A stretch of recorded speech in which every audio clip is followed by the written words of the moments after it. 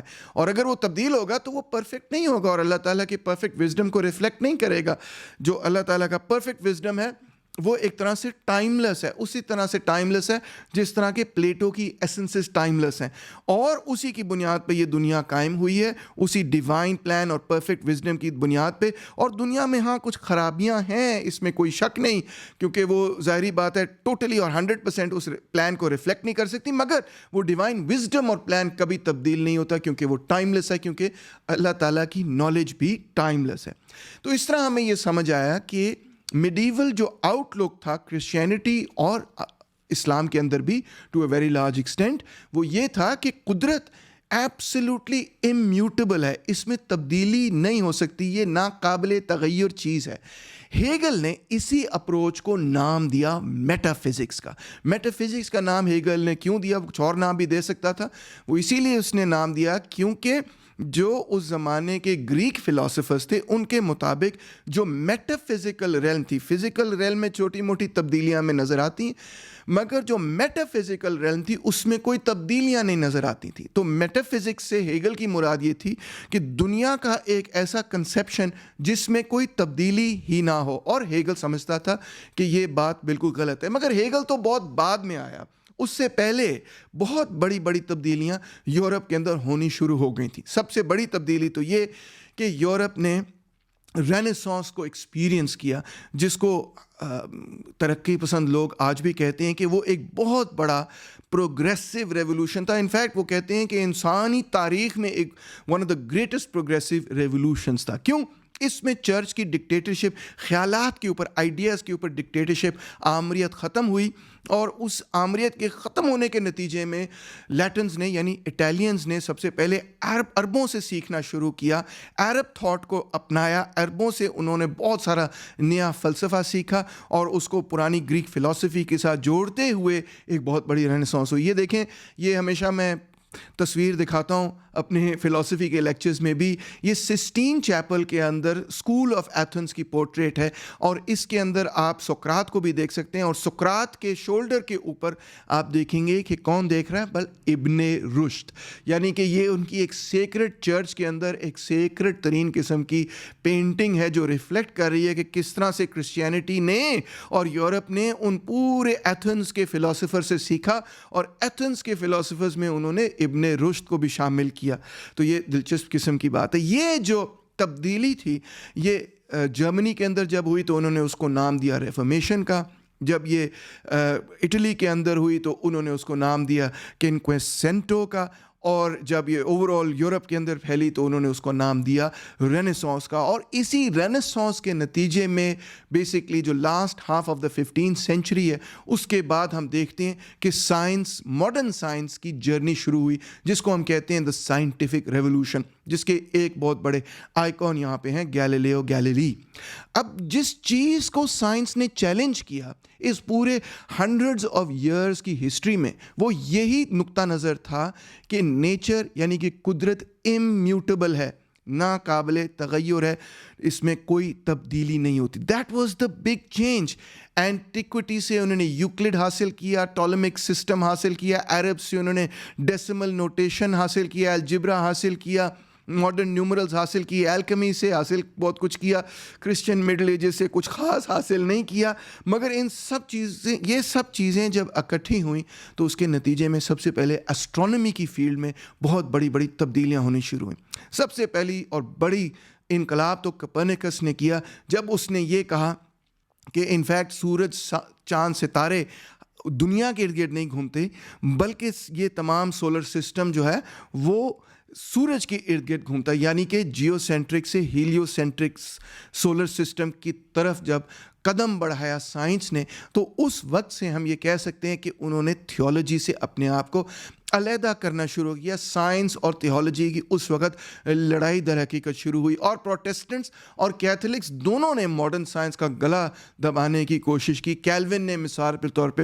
Servetus کو سٹیک پر جلایا کیونکہ اس نے یہ کہہ دیا تھا, سرکولیشن آف بلڈ کی بات کی, اور 2 گھنٹے وہ آگ کے اندر سلگتا رہا, جلتا رہا. اور جیوڈانو برونو کو بھی اس طرح انہوں نے زندہ جلا دیا. تو کئی لوگوں کو کیتھولکس نے بھی اور پروٹیسٹنٹس نے بھی, ان کا کیا کہنا چاہیے, ان کے ساتھ ایسی پرسیکیوشن کی سائنٹسٹ کی کہ جس کی حادثہ کوئی نہیں. انفیکٹ میں یہ سوچ رہا ہوں کہ اس پہ بھی ایک پوری سیریز آف لیکچرز آپ کے لیے بناؤں. مگر بہرحال سائنس نے اپنے قدم آگے بڑھانے ہی تھے اور انہوں نے آگے قدم بڑھائے. اسی پیریڈ کے اندر میتھمیٹکس کی ڈیولپمنٹ اسی وجہ سے ہوئی کیونکہ وہ سمجھنا چاہتے تھے کہ یہ سولر سسٹم در حقیقت کس طرح کام کر, اور سولر سسٹم کو سمجھنے کے لیے ہی انالیٹیکل جیومیٹری اور اس طرح کی چیزیں, لاگریدمز اور پھر ڈفرینشیل اور انٹیگرل کیلکولس پیدا ہوئی. ڈیکارٹ, نیپیئر, لائبنز, نیوٹن, ان سب نے ایک کلیدی کردار اس میں ادا کیا. اور پھر کیپلر نے آ کے میتھمیٹکلی یہ ثابت کیا کہ جو موشن آف دا پلینٹس ہیں وہ کس طرح ہیں, اور نیوٹن نے پھر اس کو ایک general laws of motion of matter کے اندر تبدیل کر دیا, اور اس طرح سائنس کے اندر ایک بہت بڑا انقلاب آنا شروع ہوا. اور سائنس کے اندر جو انقلاب ہے اس میں فلسفے کا بھی ایک بڑا اہم کردار تھا. اسپینوزا اور جو فرینچ مٹیریلسٹ فلاسفرز تھے, انہوں نے ایک اوور آل ویو دیا دنیا کے بارے میں, قدرت کے بارے میں, اور وہ ویو اگرچہ اس زمانے کی سائنس کے حساب سے پورا نہیں اترتا تھا, مگر فلاسفرز نے بیسکلی یہ کہا کہ آگے کی سائنس دریافت کر لے گی کہ جس طرح سے ہم یہ اوور آل ویو دے رہے ہیں دنیا کے بارے میں وہ درست ثابت ہوگا. اس میں اسپینوزا کا نام بہت ہی ضروری ہے, اور انفیکٹ ایمینوئل کانٹ کا نام بہت ضروری ہے. ایمینوئل کانٹ کی جو کتاب تھی general natural history and theory of the heavens, اس میں اس نے پہلی دفعہ یہ کہا کہ فرسٹ امپلس کی ہمیں کوئی ضرورت نہیں ہے, اور سولر سسٹم بھی ایک ایسی چیز ہے جو کہ قائم ہوئی ہے اور اس کی اپنی زندگی ہے, اور وہ زندگی کے بعد ختم ہو جائے گی. سو اس کا مطلب ہے یہ دنیا جو ہے یہ بھی ایک اس کی اپنی ایک تاریخ ہے, اور وہ تاریخ جیولوجیکل بھی ہے, جیوگرافیکل بھی ہے, اس میں کلائمیٹ کی بھی اپنی تاریخ ہے, اس کی پلانٹس اور اینیملز, ان سب چیزوں کی اپنی تاریخ ہے. یہ سب چیزیں تبدیل ہوتی چلی جا رہی ہیں. کانٹ نے جب یہ فلسفہ دیا تو اسی کو اور مزید سائنٹسٹ, جس میں لیپلیس بھی شامل ہیں, جس میں ہرشل بھی شامل ہے, انہوں نے اس کو آگے بڑھانا شروع کیا. اور انہی چیزوں کے نتیجے میں ہم دیکھتے ہیں کہ نئی گراؤنڈ بریک ہوئی, کوائٹ لٹرلی جیولوجی کے اندر تبدیلیاں آنی شروع ہوئیں. مثال طور پہ جیولوجی نے یہ پوائنٹ آؤٹ کیا کہ یہ جو مختلف سٹریٹا ہمیں نظر آ رہے ہیں یہ ایک کے بعد دوسری لیئرز میں پیدا ہوئے ہیں, اور ان لیئرز کے اندر ہمیں مختلف ایسے جانور ملتے ہیں جو کہ آج زندہ ہی نہیں ہیں. ہمیں اس کے اندر درخت ملتے ہیں, ہمیں اس کے اندر پتے ملتے ہیں, فروٹس ملتے ہیں, اور ایسی چیزیں مل رہی ہیں, ایسی چیزیں مل رہی ہیں جو آج زندہ ہی نہیں ہیں, جس سے یہ ثابت ہوتا ہے کہ نہ صرف دنیا کافی پرانی ہے بلکہ یہ کہ دنیا کے اندر جو مختلف فلورا, فونا, اینیمل, سپیشیز وغیرہ رہی ہیں ان میں بہت ساری تبدیلیاں آ گئی ہیں. اسی طرح کوویئر نے یہ کہا کہ ایک کریشن نہیں ہوئی ہوگی, ریپیٹڈ ایکٹس آف کریشن ہو رہی ہیں, کریشن بھی ریپیٹڈ ایکٹس میں ہو رہی اور ایکسٹنکشن بھی ریپیٹڈ ایکٹس میں ہو رہی. یہی چیزیں ہمیں جیولوجی سے پتہ چل رہی. پھر لائل نے یہ ایکسپلین کیا کہ جیولوجی یہ ثابت کرتی ہے کہ انفیکٹ دنیا جو ہے وہ بہت پرانی ہے اور سلو گریجول ٹرانسفارمیشنز کے نتیجے میں بنی ہے اور مزید تبدیل ہوتی چلی جا رہی. جیولوجی میں جو تبدیلی تبدیلیاں آ رہی تھیں, ایسٹرونومی میں جو تبدیلیاں آ رہی تھیں, اسی قسم کی تبدیلیاں اب فزکس میں مڈ 19 سینچری میں آنا شروع ہو گئیں. میئر اور جول نے یہ ڈیمونسٹریٹ کیا کہ کس طرح سے ہیٹ کو آپ میکینیکل انرجی میں تبدیل کر سکتے ہیں اور میکینیکل انرجی کو واپس آپ ہیٹ میں تبدیل کر سکتے ہیں. گروو نے یہ پروو کیا کہ physical energy, mechanical energy, heat, light, electricity, magnetism, chemical energy کو آپ ایک دوسرے کے اندر تبدیل کر سکتے ہیں اور کوئی لاس آف انرجی بھی نہیں ہوگی. اسی طرح اس نے ڈیکارٹ کے اس اصول کو ثابت کیا کہ کائنات کے اندر the quantity of motion energy جو ہے وہ کانسٹنٹ ہے. یہ بہت بڑی ایک ڈسکوری تھی. اس میں کیا چیز معلوم ہوئی؟ جب سائنسدانوں کو یہ بات پتہ چلی کہ فزیکل انرجیز ایک دوسرے کے اندر تبدیل ہو سکتی ہیں اور اس کے بھی کچھ قوانین ہیں, تو اس سے وہ نقطہ نظر کہ the number of physical energies is immutable, یعنی کہ فزیکل انرجیز میں کوئی تبدیلی نہیں ہوتی, وہ نقطہ نظر جو ہے رد ہو گیا اور لوگوں کو یہ بات سمجھ آئی کہ انرجی تمام کی تمام انٹر کنیکٹڈ ہے اور ٹرانزیشنز میں ہے. اس لیے فزکس میں بھی اب ایک تبدیلی آئی کہ فزکس بھی میٹا فزکس سے نکل آئی, اس میٹا فزیکل ویو سے نکل آئی کہ میٹر جو ہے اس میں کوئی موشن نہیں ہے, اس میں کوئی تبدیلی نہیں ہے, وہ ناقابل تغیر ہے. اس سارے نقطہ نظر سے فزکس اب باہر آنی شروع ہو گئی اور یہی تبدیلی ہمیں پھر کیمسٹری میں بھی نظر آئی. لیوازیئر اور ڈالٹن نے جب یہ ثابت کیا کہ آرگینک سبسٹنسز کو ان آرگینک کمپاؤنڈ سے بنایا جا سکتا ہے, تو انہوں نے ان آرگینک اور آرگینک کیمسٹری کے درمیان جو لنک ہے اس کو برج کر دیا اور یہ ثابت کر دیا کہ ان آرگینک چیزیں آرگینک کے اندر تبدیل ہو سکتی ہیں اور آرگینک چیزیں جو ہیں واپس ان آرگینک چیزوں کے اندر, ایلیمنٹس کے اندر تبدیل ہو سکتی ہیں. اس کا مطلب یہ ہے کہ وہ جو امیوٹیبلٹی کا آئیڈیا تھا آرگینک اور ان آرگینک سبسٹنسز کا, وہ بھی ٹوٹ گیا. یہ بھی چیزیں جو ہیں تبدیل ہوتی ہیں اور ہو سکتی ہیں. اب اسی طرح بایولوجی کی باری تھی, اس کے اندر بھی تبدیلی آنی ہی تھی اور یہ نیا نقطہ نظر پیدا ہونا چاہیے تھا ہی کہ جو بایولوجی کے اندر پلانٹس اور اینیملز اور یہ سب چیزیں ہمیں نظر آتی ہیں, ان کے اندر بھی ہر وقت تبدیلی ہو رہی ہوتی ہے. اور یہ اس وقت کام شروع ہوا پہلی دفعہ جب لوگوں نے ایسے نئے آرگنزمز ڈسکور کیے جن کو نہ آپ پلانٹس میں کیٹیگرائز کر سکتے تھے اور نہ کہہ سکتے تھے یہ جانور ہیں. وہ جانور بھی لگتے تھے اور وہ پلانٹس بھی لگتے تھے. اس کی وجہ سے ایک بہت بڑا کرائسس پیدا ہو گیا کہ کیٹیگرائزیشن اگر کی جاتی ہے پلانٹس اور اینیملز کی, تو وہ کس طرح سے کی جائے. اس میں سی ایف ولف نے 1759 میں پہلی ایسی کتاب لکھی جس میں اس نے یہ کہا کہ سپیشیز فکسڈ نہیں ہیں, انفیکٹ سپیشیز جو ہیں وہ تبدیل ہوتی رہتی ہیں. اور پہلی دفعہ اس نے یہ تصور دیا دا تھیوری آف ڈسینٹ کا, کہ یعنی کہ سپیشیز کے اندر نہ صرف تبدیلی ہے بلکہ ایک سپیشیز سے دوسری سپیشیز نکل سکتی ہیں. اس آئیڈیا کو لارنس اوکن نے آگے بڑھایا. اس نے جب ایک واسٹ ورک تیار کیا, کئی والیومز کا ورک تھا, جس میں اس نے تمام اینیملز کو کیٹیگرائز کرنے کی کوشش کی, مگر اب اس نے کیٹیگرائزیشن اینیملز کی کس طرح سے کی, ان کے سینس آرگنز کے ذریعے, یعنی کن کن کی آنکھیں ہیں, کن کن کے ناک ہیں وغیرہ, and so on so forth. اور اس طرح اس نے ڈیمونسٹریٹ کیا انفیکٹ کہ نیچر میں, قدرت میں ایک یونٹی بھی ہے اور انٹر کنیکٹڈنس بھی ہے.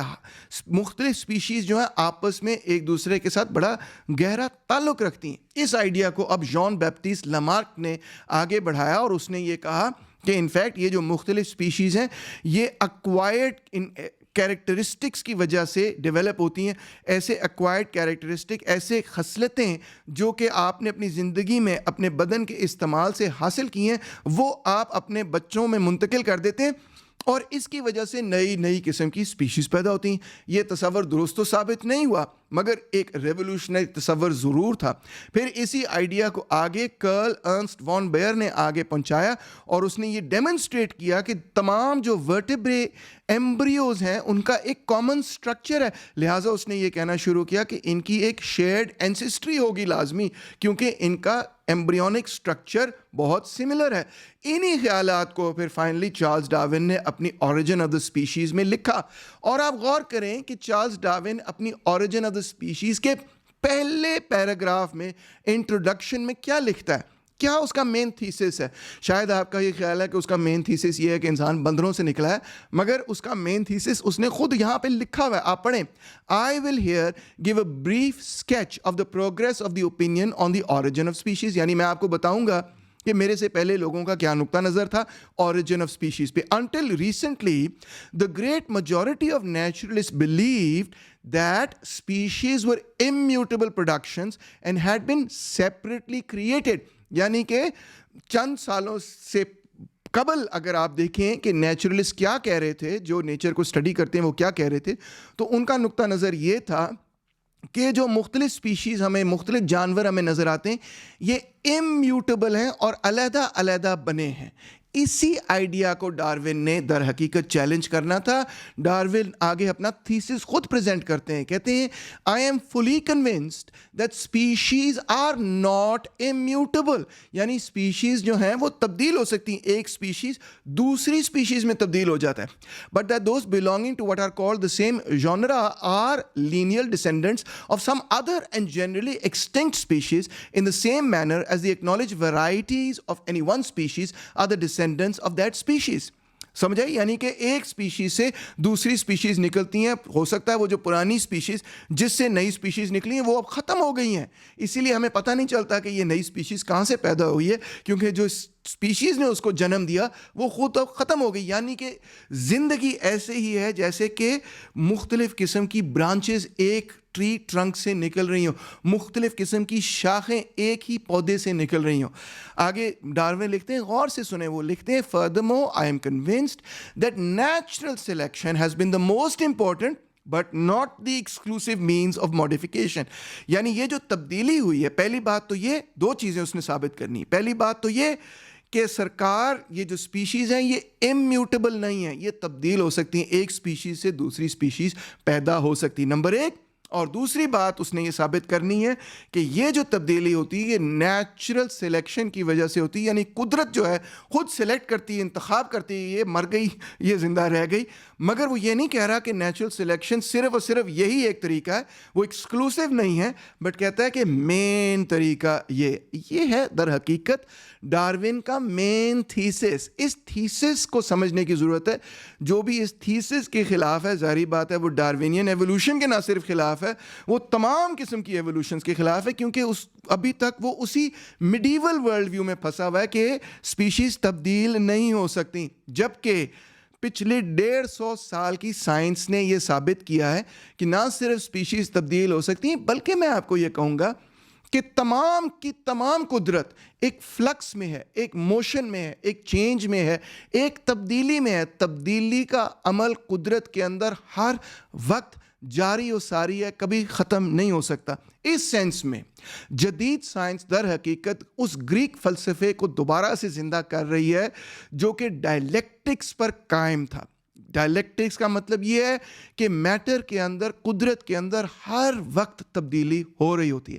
آج جا کر ہمیں یہ بات پتہ چلی ہے کہ چاہے ستارے ہوں, چاہے کانٹیننٹس ہوں, چاہے گیلیکسیز ہوں, چاہے سیارے ہوں, چاہے بلیک ہولز ہوں, چاہے یہ دنیا ہو یعنی ارتھ ہو, اور ارتھ کے اندر جو مختلف پلانٹس اور اینیملز اور سپیشیز ہیں, اور اس کے اندر جو ایلیمنٹس بھی ہیں, تمام یہ چیزیں میوٹیبل ہیں, ہر وقت تبدیل ہو رہی ہوتی ہیں. آج کا نقطہ نظر سائنس کا ہے یہ کہ قدرت کے اندر ہمیں ہر وقت تبدیلی نظر آ رہی ہوتی ہے. مگر جو ریلیجس اسکالرز ہیں وہ آج بھی اس پرانے نقطہ نظر پہ کھڑے ہیں, اگرچہ فزکس میں بھی, کیمسٹری میں بھی, بایولوجی میں بھی, ایسٹرونومی میں بھی, ہر فیلڈ کے اندر یہ ثابت ہو چکا ہے کہ قدرت امیوٹیبل نہیں ہے, مگر وہ آج بھی اس پرانے فلسفے پر کھڑے ہیں. وہ یہی کہتے ہیں کہ قدرت امیوٹیبل ہے. نہ صرف وہ یہ کہتے ہیں کہ قدرت امیوٹیبل ہے, اس میں تبدیلی نہیں ہو سکتی, بلکہ وہ یہ بھی سمجھتے ہیں کہ پالیٹکس, اکنامکس, فلسفی, تاریخ بھی در حقیقت ایک ہی ڈیوائن پلان کو فالو کر رہی ہے, اس میں بھی کوئی بنیادی چینج اور تبدیلی نہیں ہے. اسی وجہ سے وہ یہ بھی محسوس کرتے ہیں کہ ان کے اوپر بھی کوئی یہ ضروری نہیں کہ وہ اپنا فلسفہ تبدیل کریں.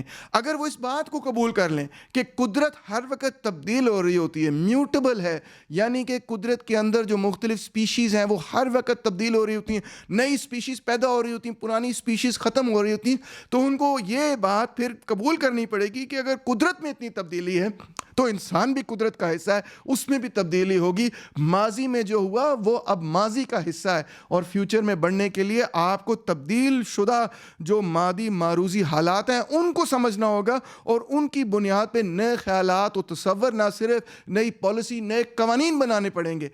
یہی تو بات ہے جس کے وہ خلاف ہیں، جس کی وجہ سے وہ قدرت کو بھی دیکھتے ہیں اسی نقطہ نظر سے کہ اس میں تبدیلی ممکن نہیں، اور انسانی تاریخ، سیاست، فلسفے، سوچ، انسانی فکر کو بھی اس نقطہ نظر سے دیکھتے ہیں کہ نہ تو اس میں کوئی تبدیلی ہوئی ہے، نہ اس میں کوئی تبدیلی ہو سکتی ہے، نہ اس میں کوئی تبدیلی ہم نے کرنے دینی ہے۔ اس کا مطلب یہ ہے کہ ان کی جو اپوزیشن ہے ایوولوشنری سائنس سے، وہ انفیکٹ صرف بایولوجی تک محدود نہیں، نو ناٹ ایٹ آل، انفیکٹ ان کا ایک اوور آل میٹافزیکل کنسیپشن ہے، نیچر کے حوالے سے بھی، ہسٹری کے حوالے سے بھی، انسانی سوچ کے حوالے سے بھی۔ میٹافزیکل کنسیپشن سے میری مراد یہ ہے کہ ان کا کنسیپشن یہ ہے کہ نہ نیچر میں کوئی بنیادی تبدیلی آتی ہے، نہ تاریخ میں کوئی بنیادی تبدیلی آتی ہے، نہ فلسفے میں کوئی بنیادی تبدیلی آتی، صرف سائیکلز ضرور ہوتے ہیں نیچر کے اندر، مگر کوئی فارورڈ موشن، کوئی ڈیسائسو بریکس، کوئی نئی چیزوں کی دریافت، ایجاد، یہ چیزیں ان کے لیے ایگزسٹ نہیں کرتی۔ اور یہی وجہ ہے کہ چاہے پلانٹس کے اندر ایوولوشن ہو، یا پالیٹکس کے اندر ایوولوشن ہو، سوچ کے اندر ایوولوشن ہو، یا کسی اور چیز کے اندر ایوولوشن ہو، وہ بیسکلی اینٹی ایوولوشنری نہ صرف نیچر کی حد تک ہیں بلکہ ایک فلسافیکل لیول پر میٹافزیکل ہیں اور اینٹی ایوولوشن ہے۔ امید ہے آپ کو یہ لیکچر کچھ سمجھ آیا ہوگا۔ بہت سارے سوال ہوں گے کیونکہ جو میں نے باتیں کہی ہیں وہ بڑی نئی باتیں ہیں، میں جانتا ہوں بہت سارے سوال ہوں گے، مگر ایک چھوٹی سی سمری آپ کو پیش کروں گا۔ وہ یہی ہے کہ ایک میٹافزیکل ویو گریکس کے زمانے سے اکوائنس اور ان جیسے مختلف لوگوں نے کرسچین تھیولوجی کے ساتھ جوڑا۔ وہ فنڈامنٹلسٹ موومنٹ آج بھی ویسٹ کے اندر زندہ ہے، اس کی انٹلیکچوئل آؤٹ پٹ کو دیکھا دیکھی ہمارے بھی کچھ اسلامک انفلوئنسز اسے متاثر ہو کے سمجھتے ہیں کہ یہی در حقیقت اسلام کا بھی نقطہ نظر ہے، اور اس کو بڑا فورسفلی پلیڈ کرتے ہیں۔ نہ تو شاید یہ اسلام کا نقطہ نظر ہے، نہ ہی یہ کرسچینٹی کا نقطہ نظر ہے، در حقیقت یہ ان دونوں سے بھی ایک پرانی قسم کی سائنس ہے۔ یہ گریکس کا نقطہ نظر تھا، اور اسلامک اسکالرز اور کرسچن اسکالرز نے اس نقطہ نظر کو گریک سے ہی بالکل اسی طرح حاصل کیا جس طرح سے اسلامک اسکالرز نے گریک سے یہ نقطہ نظر حاصل کیا کہ جو سولر سسٹم ہے وہ دنیا کے ارد گرد گھومتا ہے، جبکہ آج ہمیں اچھی طرح معلوم ہے کہ سولر سسٹم دنیا کے ارد گرد نہیں گھومتا بلکہ سورج کے ارد گرد گھومتا ہے۔ مگر کیونکہ یہ چیزیں اب دین کے ساتھ جوڑ دی گئی ہیں، مذہب کے ساتھ جوڑ دی گئی ہیں، تو لہٰذا ہم ان کے بارے میں کلیئرلی سائنٹیفکلی نہیں سوچ پاتے۔ کیونکہ ہم یہ سمجھتے ہیں کہ اگر ہم نے تھیوری آف ایوولوشن قبول کر لی تو اس کا مطلب یہ ہے کہ ہم اپنے مذہب کے دائرے سے ہی فارغ ہو جائیں گے۔ اس سوچ کو چھوڑنے کی ضرورت ہے، اور یہ دیکھنے کی ضرورت ہے کہ تھیوری آف ایوولوشن اپنے میرٹ پر درست ہے یا نہیں۔ بہت شکریہ۔